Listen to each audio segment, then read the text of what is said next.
All right, welcome back to another episode of the Pagcast. So today with me on the line, I have two-time Grey Cup champion, three-time CFO All-Star, Willie Jefferson. Thank you for coming on the Pagcast today. Appreciate you for having me, man. So we'll start off with how you're doing.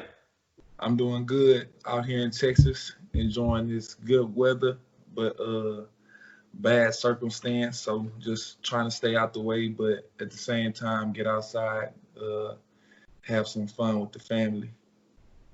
Yeah, definitely. Having fun with the family is probably the most important part during this crisis. Oh yeah, for sure. Trying to stay active, trying to stay mentally focused and together as as uh as a tight knit family, but at the same time trying to stay away from everything that's going on. So social distancing at its most high. Yeah, for sure. So who influenced you to start football? Who influenced me to start playing football will probably have to be my dad, and just him being a sports fan. Me growing up a Houston Texans fan, Houston Oilers fan.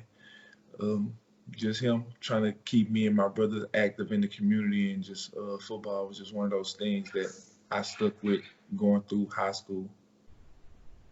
That's good. So, going through high school, did you have any bumps in the road before going to the NFL draft, which we'll get to? Oh, for sure. You just going through college as a as an athlete, me being me, I had a couple of bumps in the road when I was at Baylor that caused me to go to Stephen F. Austin where I finished college, and held me back from doing a lot of things in the NFL draft that I would have liked to done. But uh, that's a story that I'm open to telling people. Uh, just trying to show them that everything isn't a paved street from high school to college, and from college to the professional leagues and stuff like that. Everything uh, has its moments, and the way you go through those moments as a person, as an athlete, as a professional is gonna see how you end up in the end, in the long run. You did go undrafted in the 2013 NFL draft. What was your mentality knowing that your name didn't get called? Just wanted to be on the team. I watched the draft from day one to the end, all the way to the end, and just to know that my name wouldn't be called and stuff like that.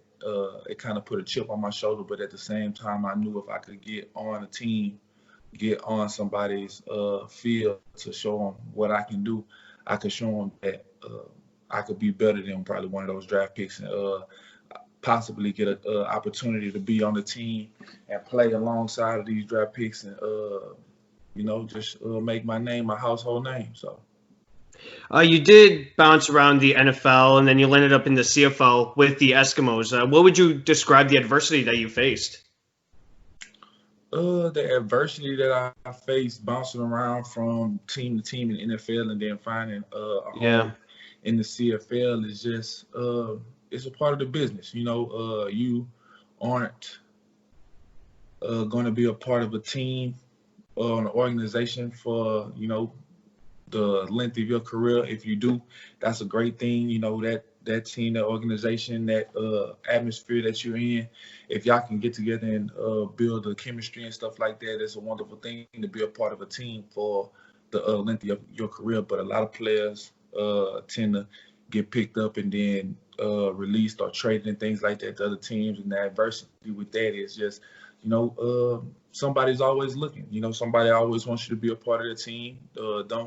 Don't discourage yourself when you get released or when another team puts you up for trade or things like that. It's a part of the business. You can always go somewhere else and be a key piece to what another team or another organization is doing. You could be a blessing for somebody else on a different team than you were on the original team that you was on. There's a lot of intangibles that go along with being cut, being traded, being part of an organization for a long period of time, and not being a part of an organization for a long period of time, just getting picked up and then dropped off on different teams every year and stuff like that. It has a toll on your mind and a toll on your body and a toll on your family.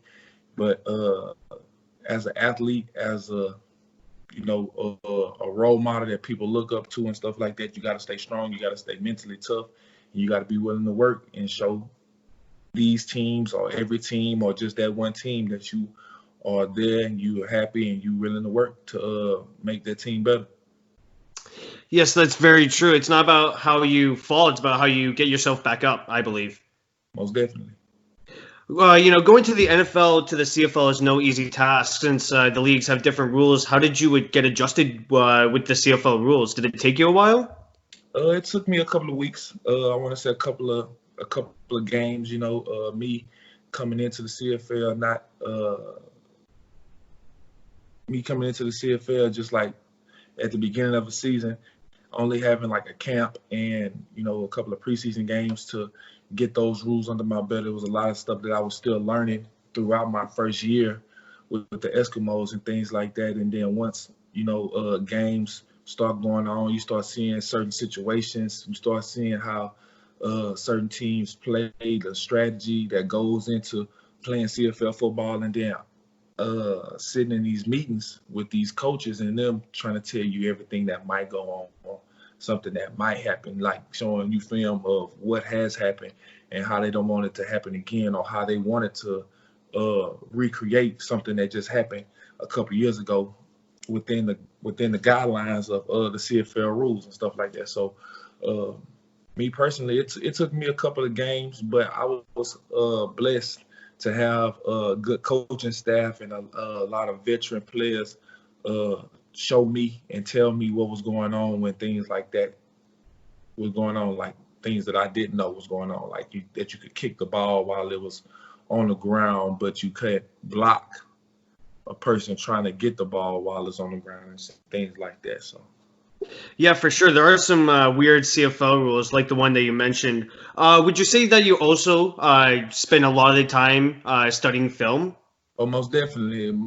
Film study is probably one of the most time-consuming things that I have during the season, just along with meetings and practice and stuff like that. So you try to juggle all that within a day, within a week, before game times, and like the preparation that you put in for a game week.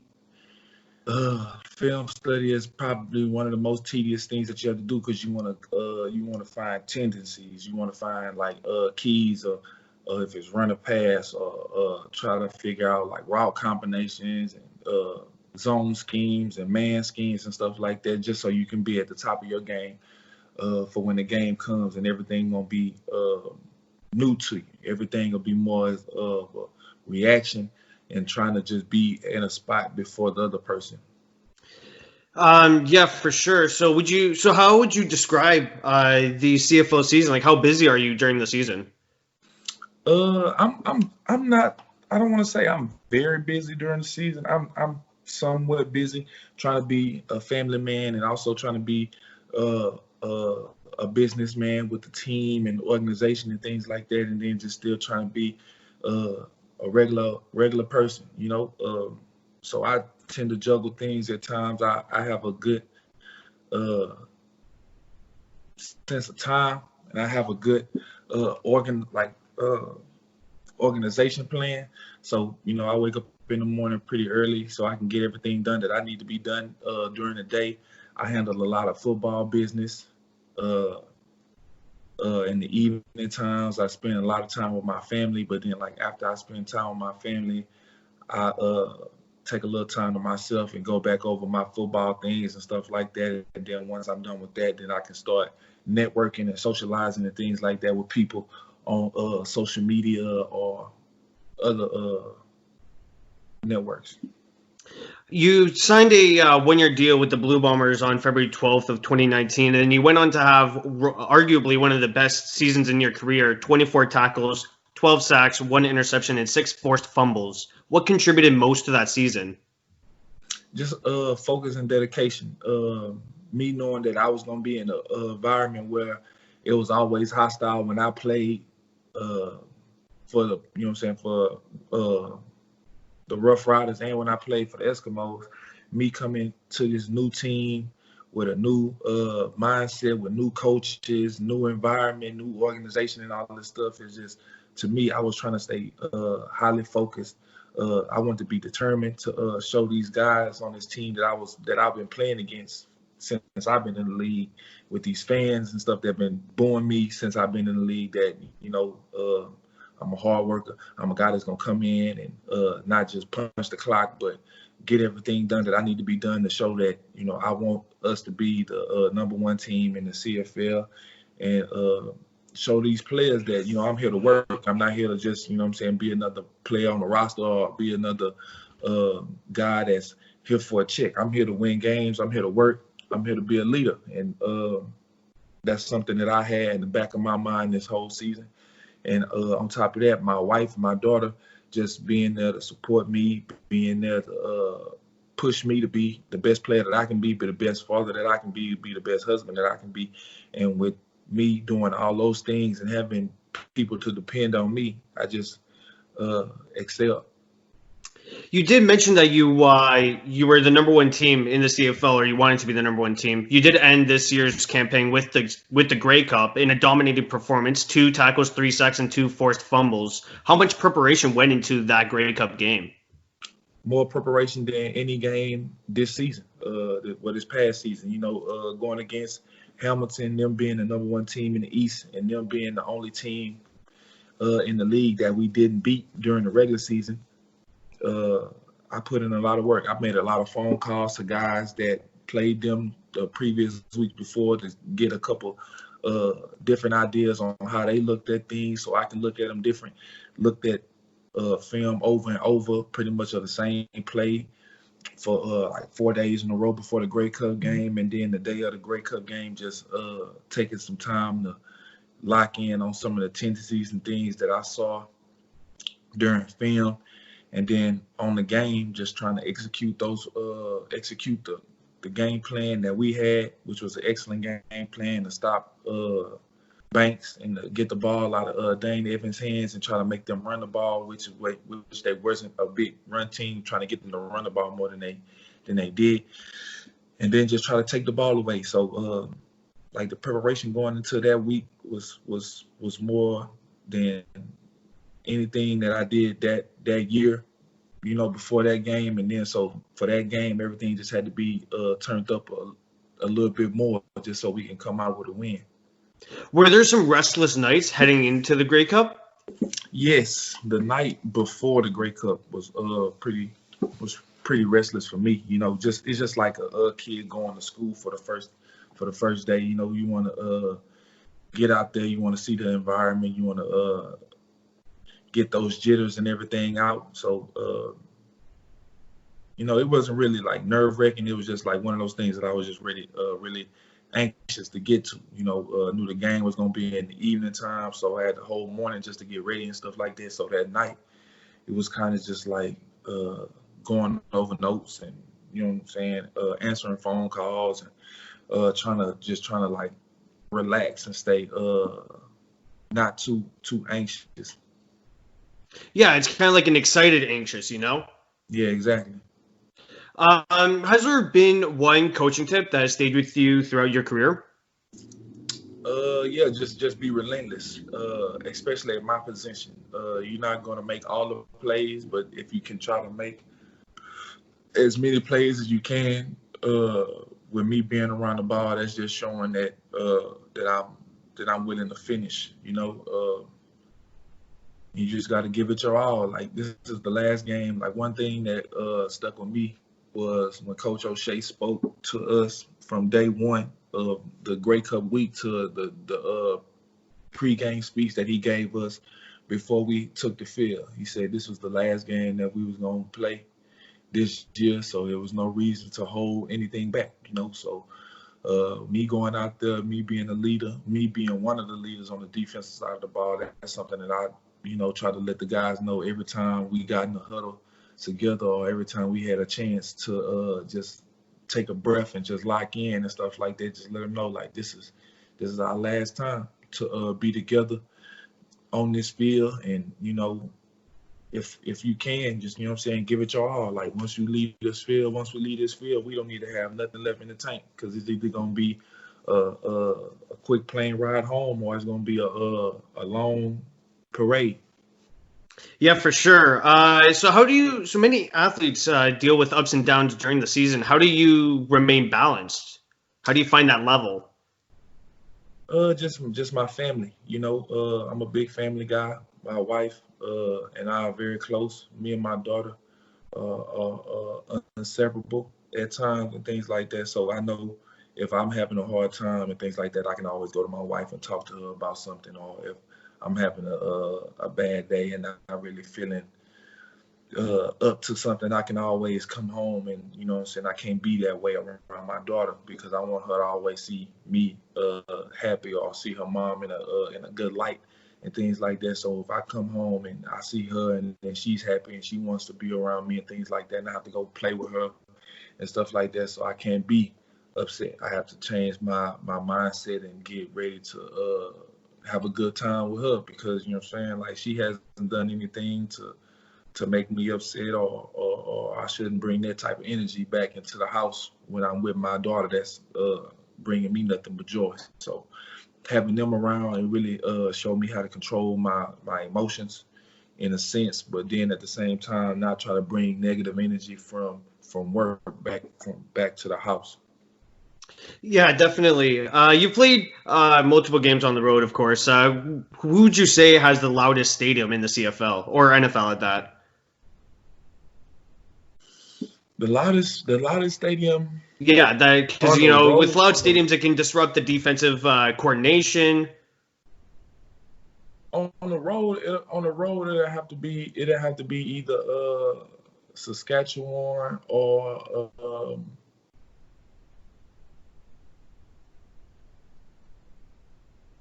Hamilton, for sure. Going to Hamilton and having everybody do the Oski Wee Wee, and Yeah, making the noise when the teams get first downs and things like that, or turnovers and things like that, is pretty loud. And the same thing with Saskatchewan. Them with all the noise from the sidelines, from all around it, and then it being kind of like tunneled in. It makes it hard for offenses and defenses to hear, or, you know what I'm saying, get their bearings and things like that for the first couple of quarters. And then especially when you're tired in the fourth quarter or overtime, and then having to deal with, being tired and having to hear that noise, and then still having to play at a high tempo and stuff like that, it'll really get you down. yeah, I definitely agree with that. Would you say that the game day prep changes based on whether you're playing at home or on the road? Game day prep most definitely changes when you're at home or when you're on the road, because when you're at home, you know exactly where everything is. You probably at home. For home games, I know a lot of teams don't put players in hotels and stuff like that for home games. So when you're at home, you're sleeping in your bed, you with your family, you eating your food. You know where to go if you want to get breakfast. You know where you want to go when you want to get lunch, how to do it, what times and stuff like that. You can go to the stadium in the morning, get you a workout, get you, everything. But then when you're on the road, you gotta find food. You gotta, try to make sure you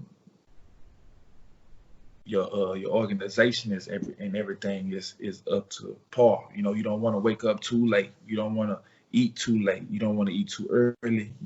So you'll be hungry during the game and things like that. You don't want to eat too late to where your stomach and things like that are kind of turning during the game. You don't want to walk too much to where you're tired and stuff like that. So when you're on the road, there's a lot more into finding things, having your things in line for you to be the best that you can be, to play a team that's playing at home, that's already at an advantage.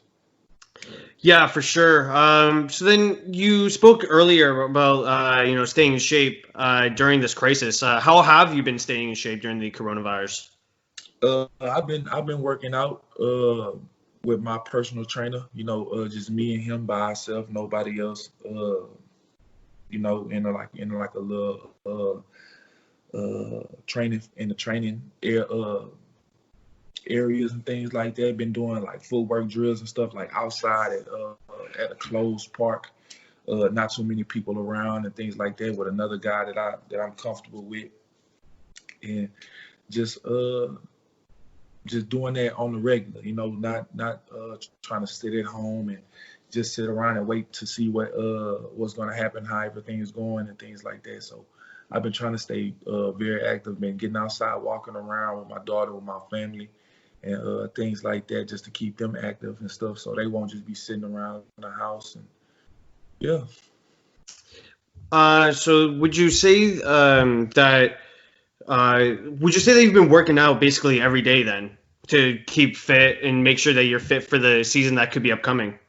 Not every day, like I have a training regimen, so I go Monday, Tuesday, take Wednesdays off, and then go Thursday, Friday, and then take the weekend off and things like that. But then like on Fridays, I do maintenance work, so stretch, yoga, massage every now and then. Like we don't do that every Friday, so we do that every, you know what I'm saying? We rotate between those things on Fridays, and then on Thursdays I do drills along with my strength and conditioning stuff like that. So everything now, since we were supposed to report on the 15th, so now trying to just get everything in a rotation. Don't want to have me peaking too early and then having to slow down once the season is going to actually start, and then try to peak again like during the season. So right now I'm just doing everything at a moderate tempo, doing workouts,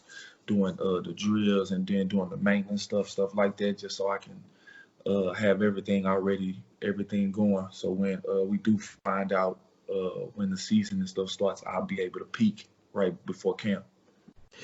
Right. I feel like that peaking is definitely going to be an important, like it's vital for athletes to peak right at training camp and not, have these on and off breaks during the season that would make them inconsistent. Exactly. You don't want to, peak and then end up pulling something when you could be, still going at a moderate tempo to where, you can make something stronger, make something a little bit more fluent. And then once it's time to pick things up, you pick it up to a certain extent, and then have your maintenance stuff going right along with your performance stuff, to where when you are peaking with your performance stuff, you have your maintenance stuff at its highest level, so everything will be going right, so you won't end up hurting yourself or pulling anything. Yeah, for sure. So with Randy Ambrosie postponing the start of the CFL, what are you hoping is the best option as a player? With them postponing the CFL, just them coming up with a date for everything to come out. Make sure that we still gonna be playing football this season. Paying players that, like, the younger players and things like that haven't had the chance to start up, saving their money and everything the right way. They got bills and stuff to pay. They got families and stuff to take care of. So making sure that, those younger players and, all the players are paid and stuff for the time that we're missing, making sure like the insurance and the healthcare and everything is taken care of, making sure the organizations and these coaches and everything are ready to work, taken care of business-wise, and just letting us know when we're going to be back to work. That's what a lot of players are waiting on right now. A lot of players are doing the same thing I'm doing, like trying to stay in shape, trying to stay positive about everything that's going on, but we just want to know when we're going to be able to play football again. So, final question for the interview. Do you have any advice for aspiring football players that would look up to you? Oh, most definitely. Don't give up. Stay in school. School comes first. It's a student athlete. When you do have the opportunity to play football or play any sport that you would like, listen to your coaches, listen to your parents. Don't be selfish. Be a team player, and just work hard, and everything will work out in a way. You're not gonna always be an all-star. You're not gonna always be the superstar on the team, but you can always be a key player and a key role to a team that's gonna honestly always need somebody to work hard and that's going to follow the rules. Well, I'd like to thank Willie Jefferson, who is again a 2-time Grey Cup champion, a 3-time CFL All-Star, for joining the Pagcast. Thank you again, Willie. Thank you, man. I appreciate you.